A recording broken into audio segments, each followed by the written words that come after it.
Anne. Welcome. How are you? I'm wonderful. It's so good to be here with you today. It is great to see you. I am so excited. Full disclosure, everyone, Anne was my first formal meditation teacher. And back in 1983 or Yeah. something. And we've just recently reconnected after what, a couple of decades knowing each other and Right. then being apart. And we just reconnected, thank goodness, for Facebook, I guess. So, True. Anne, talk about what inspired your book, Moonlight Pawnwire. So, my book, Moonlight Pawn Wire, it's memoirs of a spiritual journey.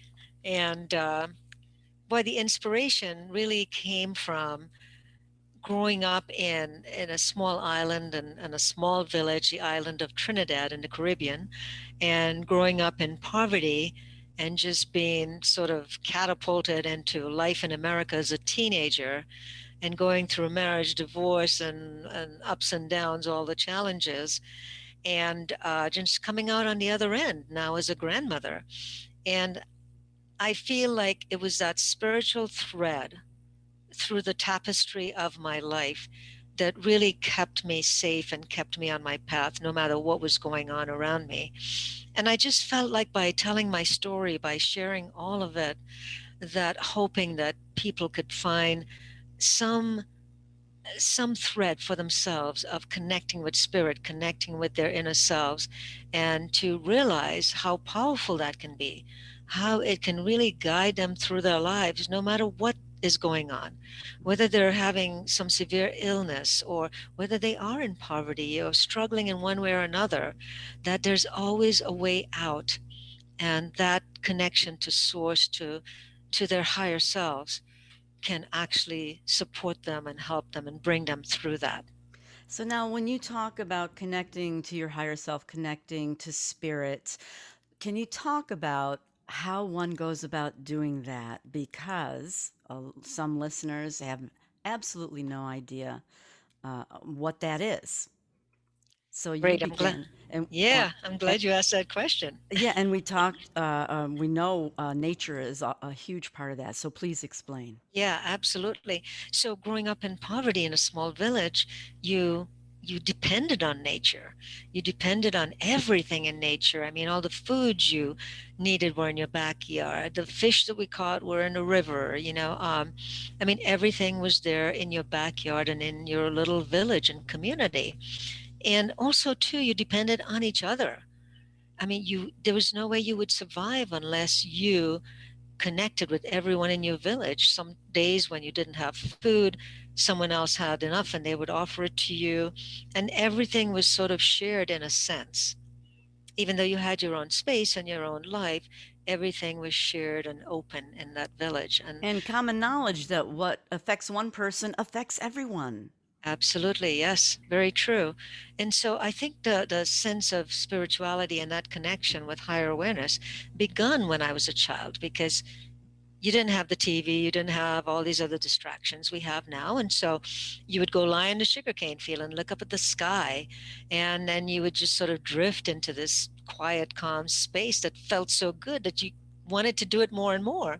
So I would climb to the top of a tree, or, because of my sense of humor, I will share this with you. But even as a child, I'd be sitting at the back end of a cow with a bucket waiting for the cow to put some dung in there so that I could patch up my house. But Mm. even sitting there, I remember I'd be waiting and waiting and just finally just have my bare feet on the ground, and I'd prop my chin up and I'd sit there and just drift into that space. So you can get into that space even waiting for some cow dung to drop in a bucket, you know. That's great. That's great. But nowadays maybe people don't have access to that. So I say go for a walk in nature. Even just doing your dishes, you can drift into that space. It's about shutting out the monkey mind and the noise that we have around us constantly, and just being in that stillness and listening, because we're listening all the time to noise and the shouting and everything that's out there through the media, through everything with us. And so we forget to listen. We forget to just be quiet and listen. So, I mean, you can go sit under a tree and close your eyes and sit for 10, 15 minutes. And I guarantee you, after a while, you would drift into that quiet space and you would begin to hear what I call your inner voice. Looking up at the stars has always been my favorite. Ever since I was a little kid, Mm. sitting in the swing late at night, I'd creep out of the house and just go swing and look up at that sky. Oh, that's beautiful. Would you say that some people might be afraid to be alone with their thoughts? Oh, yes, that is so true because, with my practice that I do with clinical hypnotherapy and teaching meditation and doing shamanic work and all of that, I have quite a few clients that struggle with that. It's like they want it, so they come to me, but then there is that fear. There is that fear of going within because it's an unknown. Mm, And I think as human beings, we have a fear of the unknown. mm, But the only way to get comfortable with that space is by stepping outside your comfort zone.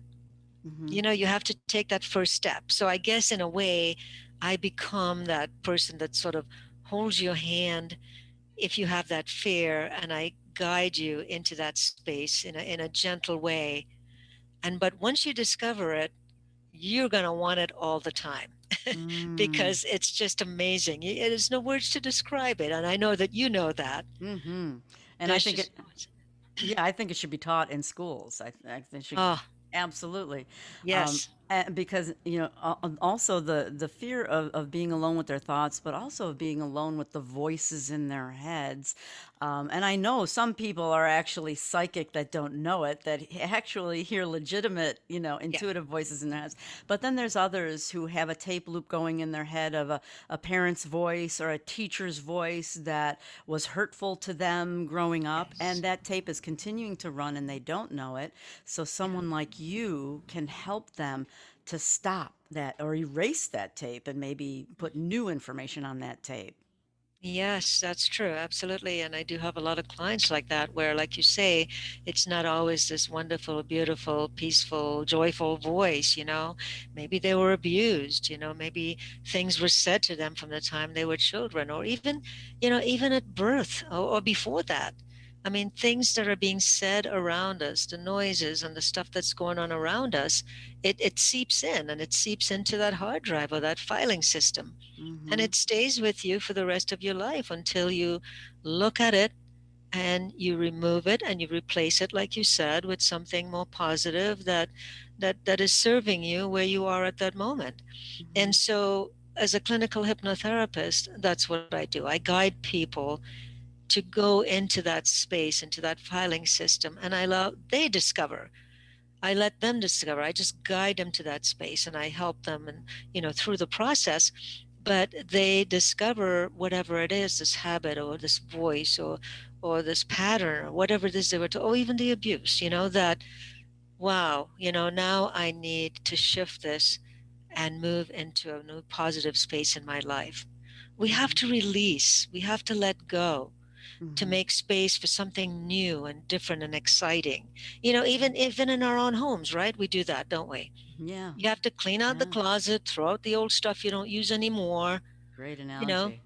So can you replace it with something new and something different that is now serving us where we are currently in our lives? Mm-hmm. Yeah, because doctors are now they're admitting that thoughts are things, and when you have a negative tape loop going in your head, you can cause disease in your body. You can cause accidents to happen. I mean, oh my God, I can speak to Yeah, that totally with severe ulcerative colitis that I had in the past that I right, died from, was revived, and I basically used affirmations, self hypnosis to heal myself and rewire my brain, right. basically behavior modification, Yeah, right? But thoughts being things, and trying to help people to be careful what you ask for, because when all the thoughts that go through your head every day, you're actually asking the universe yes. for things that you may Yeah, not want, yeah. and the universe always provides. Absolutely. The universe listens. Absolutely. Yes, So you got to be yes, clear on what it is you're asking for and what you want and the thoughts that you were thinking. yes. You're right. Thoughts are things. It creates our world, right? It creates our reality. Yes. So now when you first started, using or paying attention to your intuition, what were some of the things that would happen for you that really expanded your knowledge and just entry into the spirit world? Yeah, well, it was something I didn't quite understand because I didn't have exposure to television and books and things like that when I was a child. But I remember my first spirit guide standing at the foot of my bed, and gosh, I forgot how old I was, but I know I was probably under 10, and I remember like not being afraid at all, just like, who are you? What is this? And it was a lovely, loving voice that said, I am your spirit guide and I'm here to guide you and assist you on this journey, if you will. And I was like, okay, cool, Wonderful. just, and I love that, when you're a kid, you don't like adults, we would probably be going like, oh my God, what is this? Why is this happening? We'd get into the monkey mind. Well, mine And was more like Sixth Sense. I was terrified and I saw a dead person. It wasn't like a guide. But I'll stop there. Go ahead. okay, okay, I get that. I get that. I understand that fully well. Because that happened later on to me Yeah. too. Uh, So now, but was this a guide that stayed with you for a while? And yes, and still is completely to this day. awesome. That's beautiful. I was so lucky that I grew up in a small village with all different religions and all different cultures. We had Mm, blacks, Indians, Chinese, I mean, you name it, English, people from India. that's And amazing. yeah, so I actually grew up in a household where my father's family was from India and he was Muslim, and my mother was Catholic, Mm, right? So think about wow. that for a Wow. second. However, we celebrated both completely and fully 100%. Wow. There wasn't even a thought about like, oh, why are you doing this and why are you doing that? It was just like, oh, this is who we are. And in the village, there was a lot of Hindus, and I, as a kid, would love to go to all their celebrations because they always had tablas and music and dancing and movement, and of course, I wanted to be a part of all that. They Yeah. celebrated life and death as though it was the same thing, and Wow. as a child, I got that. I'm not Yeah. sure on what level, but I got it. I understood Yeah. it, and so I would celebrate with them. But I mean, I would fast with my dad for 40 days. Yeah. Well, the fasting, you ate in the morning before sunrise, and then you Yeah. ate after sunset. So during the day, you couldn't even. I would show off at school as a kid, like, look, I can't even swallow my own spit. And so I got a kick out of that. Oh, I that thought is I was funny. cool. Yeah. Yeah. But and then I was at Catholic church every Sunday, going to confession and doing all of that, and even ended up when I was 13, I believe, going to a convent, a school with nuns as well. Wow. That's So the heavy. point is that I think that being exposed to all of the religions and the cultures and all of that is what brought me to a place where later on in life I knew I wanted to be a spiritual being, because I realized that everyone in their celebrations and their rituals were saying the same thing. We're saying the Yes. same thing. Yes. So I just, it baffles me to this day why there's such separation. And you have to believe in this and you can't believe in that. And my way is the right way. Yeah. Yeah. Guess what? Yeah. Everyone's way is the way. Mm-hmm. Everyone's way is the way. Why can't you believe in, praying to a stone, and I believe in bowing in front of the cross? And why can't we be friends? Why Mm-hmm. can't we celebrate each other? Yeah. How about Yeah. that concept, huh? Yeah, beautiful. I think I always gravitated towards the Native American traditions because of the fact that they saw spirit in everything, not just in one thing or the other, or, Yeah, a temple or, a building or right. statue. But yeah, I love that because that's exactly how I feel. You're all, asking for the same thing. You all want the same thing. Right. Uh, Right. yeah. Oh my You know, gosh. I uh That's I great. also got Thank you. I also got involved in very much in a Native American culture for the same reasons you just said, exactly that. And I still do. I'm still very much involved. I go to the sweat lodges and ceremonies because of that. Everything is sacred, everything is respected. Mm, You know, you respect your elders, you respect the animals, you respect Mother Nature. I mean, yeah. how beautiful is that, right? And each other, And the way they respected women, mhm. especially, very, very different. Rochester is Edgar Casey calls Rochester a vortex like Sedona, Mm, okay. because of all the energies here, and it's makes so much sense because of the Native American history here, the activist history here, science, arts, everything. There's all concentrated into this Huh? area. It's pretty amazing. I'd love for you to come visit someday. I But, will. but anyway, so continue now. Not everybody recognizes their power. Right. So, how would you tell someone to continue beyond learning how to relax and be in nature? We got Right. started there. So, what would the next step be? Well, of course, listening, right? So once you relax and once you get the thoughts flowing through your mind, and by the way, one thing I always tell people that is we try too hard sometimes. Sometimes we try too hard to get into that meditative state, into that space. But I say just let it be effortless. As the thoughts come through your mind, just observe them like they're on a screen drifting by. You don't have to do anything about them. Just let them go by. Excuse me. And what you'll notice in time is that they will drift by and then you'll fall into that space, that quiet space. And then the next step is to listen. Listen, because there's always 24/7 a quiet voice. Call it source, spirit, your higher awareness that is always speaking to us, always guiding us. It's a constant.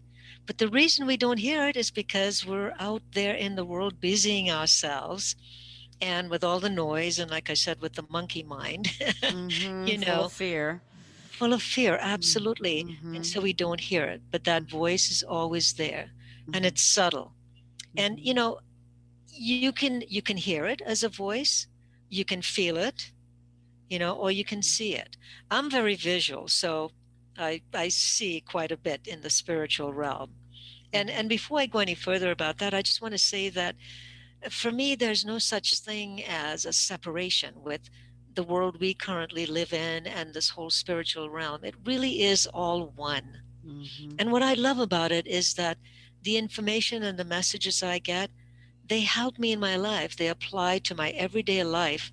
And also when I'm working with my clients, it's always information to help us and guide us. Mm-hmm. And I always say to people, everything, and that means all your challenges, all the spiritual messages, every single thing is here to help you. Mm-hmm. If you can shift your perception and see it as such. Mm-hmm. So the once I opened up to my intuition, it's like I always tell people, you go to the gym and you want to develop your muscles. So you go every day consistently and you exercise, and all of a sudden you see these muscles, right? Well, it's the same thing. When you meditate every day or you have a way of sitting in quiet stillness, you're developing that inner muscle. You're developing that sixth sense, that intuition, and Mm-hmm. becomes stronger and stronger, and it just grows from that point on. And so for me, it allowed me to now connect with even more angels and guides and spirits, and even help me to journey to many, many different dimensions. And I always come back with something new and different and exciting that I can apply to my life or share with my clients. And I want to share one of the things that happened to me many years ago. I remember I'd just gone through a divorce and I was feeling distraught and just sort of hopeless, and I'm a victim, and because I had $0 in my pocket and really nowhere to go, and I had my two children. I Mm-hmm. just left everything behind because I just wanted my sanity. And so I'm lying on the couch of this new space I had just moved into, and I remember I just drifted off into sleep, and all of a sudden during my sleep I had this sweet smell just filled my whole body and it woke me up. And it was so amazing and powerful. And since that point, by the way, I've been trying to recreate it and I can't. It's not the Mm. same. It was Mhm. just filled up my whole body. And so when it woke me up, I opened my eyes and I saw like the shimmering golden light in the corner of the room. Mm. And I said, I wasn't afraid. And I said, who are you? And it said, I am Michael the Archangel, and I am here to protect you and to Mm. guide you. And I just sat there and I remember staring at that for a few seconds until it sort of dissipated. But I came out of that realizing that I was going to survive.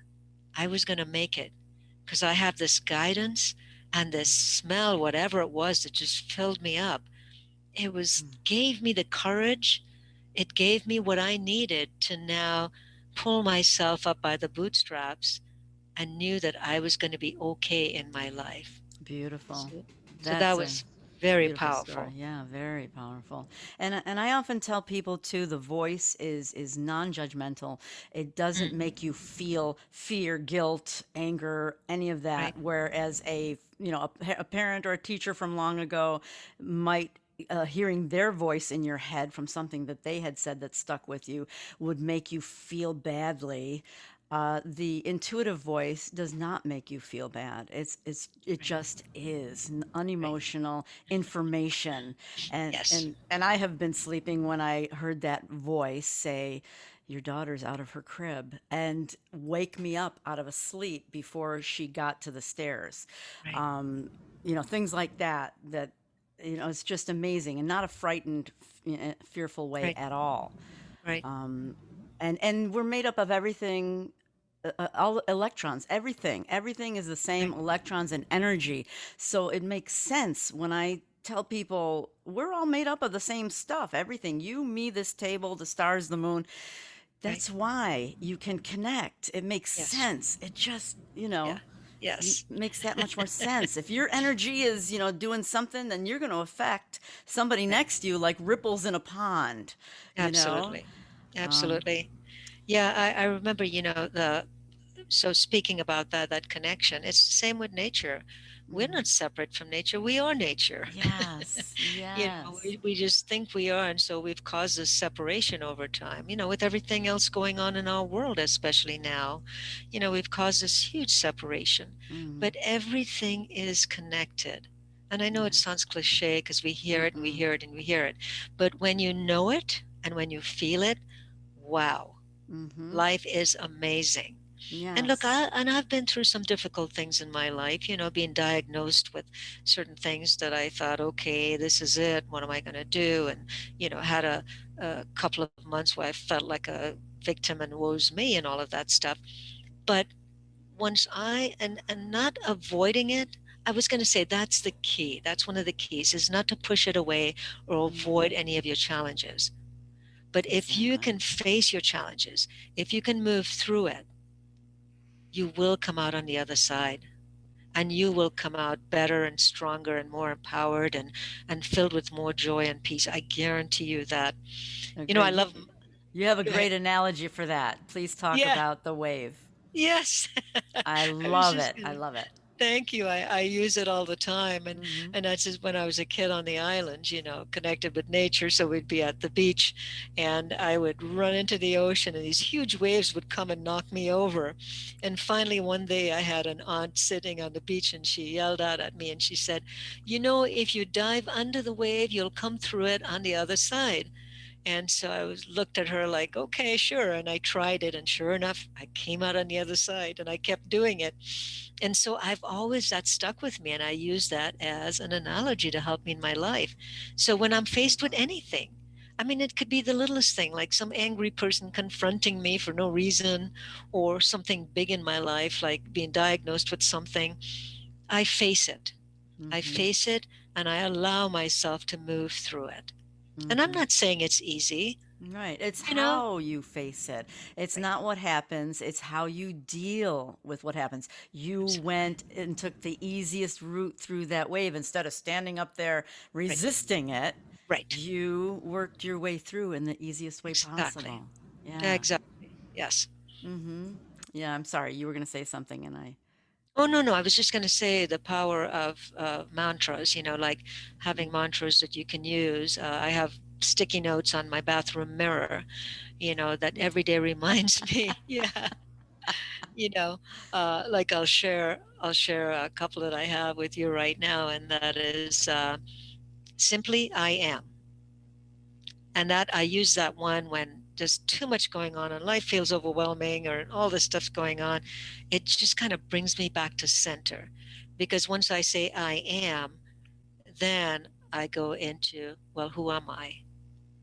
And I am really just really, if you peel away all this other stuff, the layers of life experiences and beliefs and all of these things, mm-hmm. we are just pure love and pure light.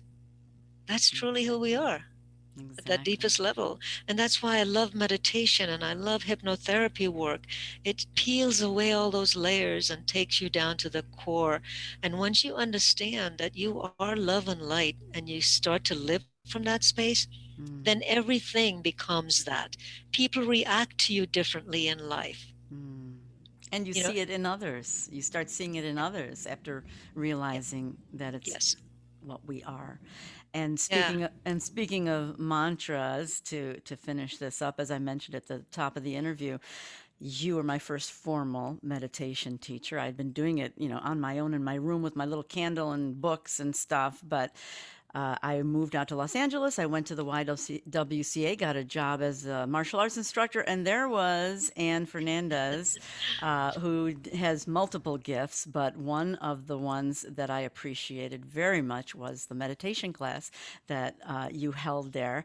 And my very first affirmation that I got from you has been with me all these 45 plus years, and it Wow. is I am a loving, powerful and creative human being. And I just loved it because I Yeah. needed to hear it, number one.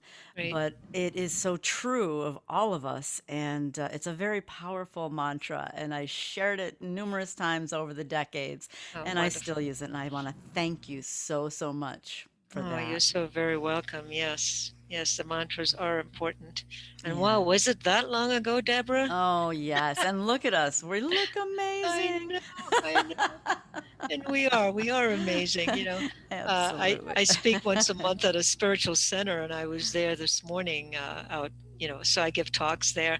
And there's a song I like that they were singing, and it kind of sticks in my mind, and it's, I love myself the way I am, and I love you too, something like that. So Ah, just, beautiful. to be able to say, I love myself the way I am, which Mhm. reminds me, I know we have to go, but I want to end with this. And speaking about, loving yourself the way you are, I always tell people, my clients, have no regrets. Every single experience you've had, Mm, all the ups and downs, the things that you call mistakes, if you can ask yourself this question where you are now, do I love and like the person that I am today? And if you can say yes, then every single experience you've had mm. brought you to this point. Absolutely agreed. Agreed. Thank you so much. It's a Yeah. beautiful way to wrap things up here. And Fernandez, tell us about your website before we part. Yes, absolutely. So classes, lectures, online classes that I do, and dealing with clients privately, you can all go to my website called risingawareness.com. And you'll even find access to my book there as well. Risingawareness.com and check out Moonlight Pond Wire and all the information on the website. It's wonderful and just like Anne. And thank you so much, Anne. It was really Thank you, wonderful. Deborah. All Thank you. right. Thank you so much. Blessings. I love you. Mwah. Love you too.